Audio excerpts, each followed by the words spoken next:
আমি রাজ, আপনারা দেখছেন খবর 24 ঘন্টা। March plus area domination confidence building measures চলছে বিভিন্ন জায়গায় যে আছে আমাদের যে রিটার্নিং অফিসার্স আমাদের যে এসপি সাহেব তার পুরো টিম সিপি স্যার নিজের অলমোস্ট অল যে ক্রিটিক্যাল এরিয়াজ আছে ভিজিট করেছি।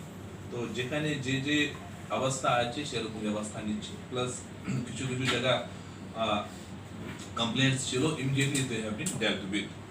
আমাদের অ্যাজ অফ নাও যে আছে আগামী 1 মাস পুরো ইলেকশন যে আছে মোড়ে আমি যাব, প্লাস সে 18 তারিখে জয়েন করেছি।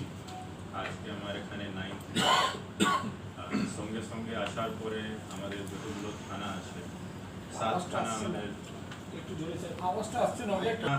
থানা রয়েছে জিওগ্রাফিক্যালি যাদের জুরিসডিকশন রয়েছে, তাছাড়া 4টা থানা আছে যাদের কোনো জিওগ্রাফিক্যাল জুরিসডিকশন নেই।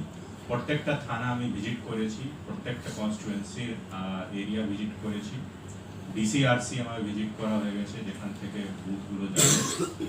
এছাড়া আমাদের যারা অফিসার ইনচার্জ আইসিরা তাদের সবাইকে ইলেকশন যাতে সুষ্ঠুভাবে শান্তিপূর্বক করানো হয় সেটারও ব্রিফিং করা হয়েছে।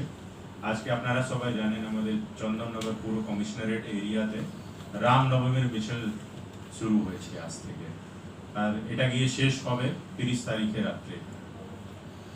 আজকে শুধু চুচুড়াতে হচ্ছে, আমরা আশা করছি আমাদের অনেক ডেপ্লয়মেন্ট আছে। 11 কোম্পানি সিএপিএফ আমরা পেয়েছি।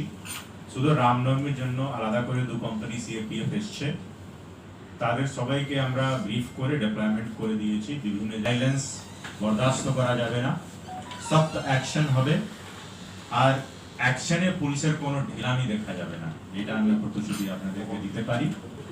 Regarding election preparedness